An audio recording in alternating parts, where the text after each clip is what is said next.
Forget what you think you know about organized crime. The Yakuza are in a league of their own. They're not just gangsters, they're a complex and enduring force woven into the very fabric of Japanese society.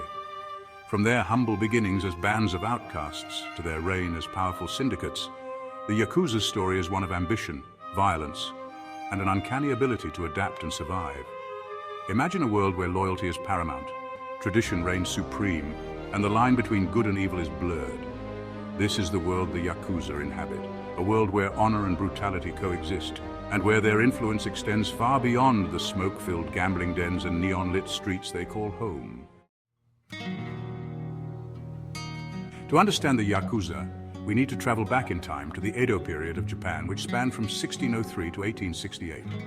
Picture a rigidly structured society where samurai ruled and merchants, despite their wealth, were looked down upon. At the bottom rung were the tekiya, peddlers who roamed the countryside selling goods. These tekiya, often outcasts and gamblers themselves, formed their own groups for protection and mutual aid, the earliest seeds of the Yakuza.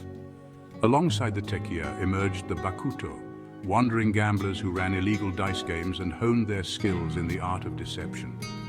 The bakuto, known for their elaborate tattoos and strict codes of conduct, would become another root of the Yakuza, their influence shaping the organization's hierarchical structure and rituals. These early groups, while far from the powerful syndicates they would become, laid the groundwork for the Yakuza's future. They provided a haven for those ostracized by mainstream society, fostering a sense of brotherhood and loyalty that would become their defining characteristic. The late 19th and early 20th centuries saw Japan undergo a period of rapid modernization and social upheaval. This period, known as the Meiji Restoration, created fertile ground for the Yakuza to flourish. As traditional power structures crumbled and new industries emerged, the Yakuza seized the opportunity, expanding their operations beyond gambling and into racketeering, extortion, and even politics. The Yakuza's willingness to use violence to achieve their goals, coupled with their deep ties to local communities, made them valuable allies to corrupt politicians and businessmen. They became fixers, enforcers, and power brokers, their influence seeping into every corner of Japanese society. The government, while officially condemning the Yakuza, often turned a blind eye to their activities, recognizing their usefulness in maintaining order and suppressing left-wing groups. This tacit approval, coupled with the Yakuza's growing wealth and influence, allowed them to operate with a level of impunity that solidified their position as a force to be reckoned with. By the mid-20th century, the Yakuza had become an undeniable presence in Japan.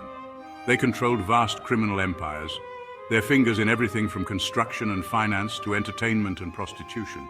Their ornate headquarters, often located in plain sight, served as a constant reminder of their power and influence. But the Yakuza's influence extended far beyond the criminal underworld. They infiltrated legitimate businesses, used their wealth to buy political influence, and even became involved in charitable work, cultivating an image as protectors of the weak and defenders of traditional values. This complex relationship with Japanese society, a mixture of fear, respect, and begrudging acceptance, is key to understanding the Yakuza's enduring power. They are both a symptom and a product of Japan's unique social and historical context, their story inseparable from the story of modern Japan itself. Section 5. Reaching Beyond the Archipelago, Global Tentacles of the Yakuza. As Japan's economic might grew in the latter half of the 20th century, so too did the Yakuza's global reach. They established footholds in Asia, Europe, and North America, their tentacles reaching into drug trafficking, arms smuggling, and money laundering.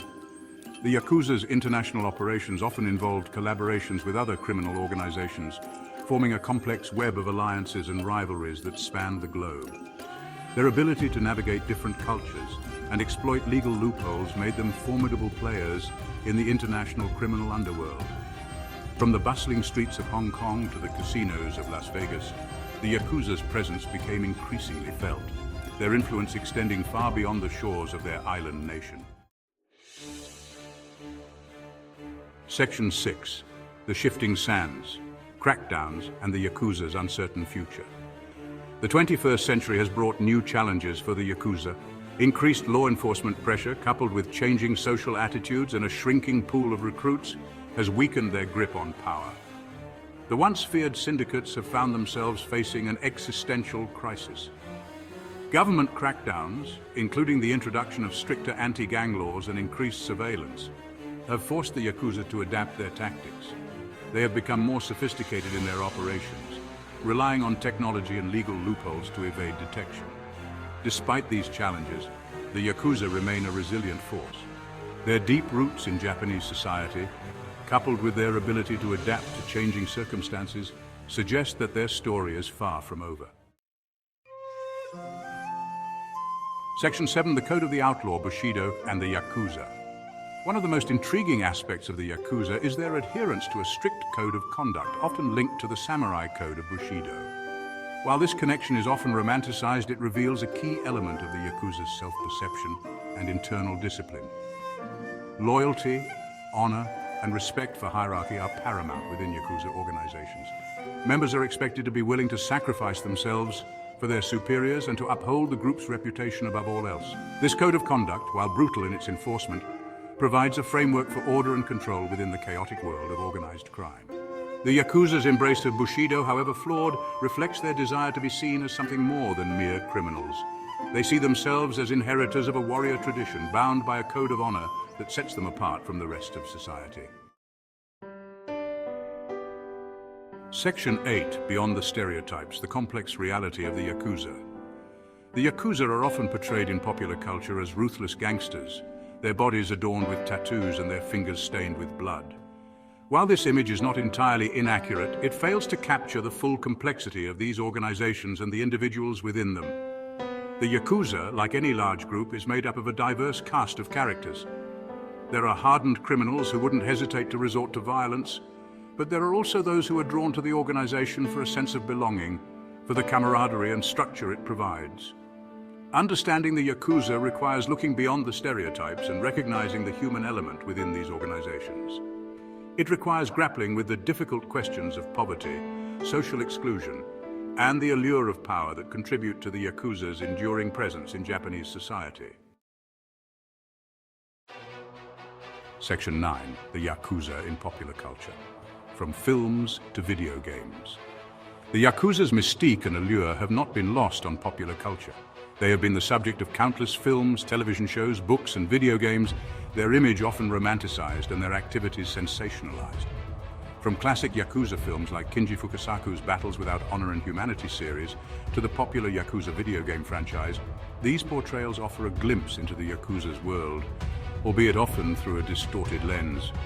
While these depictions may not always be accurate, they speak to our enduring fascination with the Yakuza.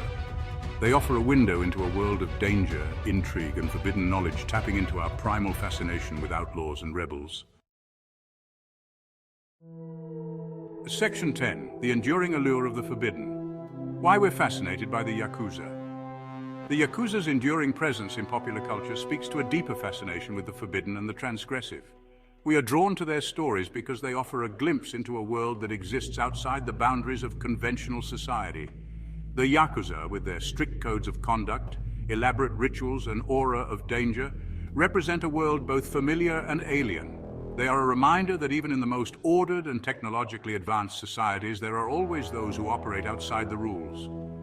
This fascination is not limited to the Yakuza. We see it in our obsession with true crime, in our love of gangster films, and in our enduring fascination with the lives of outlaws and rebels throughout history. Section 11, Lessons from the Shadows. Understanding the Yakuza, understanding ourselves. The story of the Yakuza is more than just a tale of organized crime. It is a story about power, loyalty, and the complex relationship between society and those who live on its fringes. By understanding the Yakuza, we gain a deeper understanding of Japan's history, culture, and the enduring power of social forces. The Yakuza's story is a reminder that the line between good and evil is rarely clear-cut. It is a story about the seductive nature of power, the allure of belonging, and the human capacity for both great good and great evil. Ultimately, the Yakuza's story is a reflection of ourselves.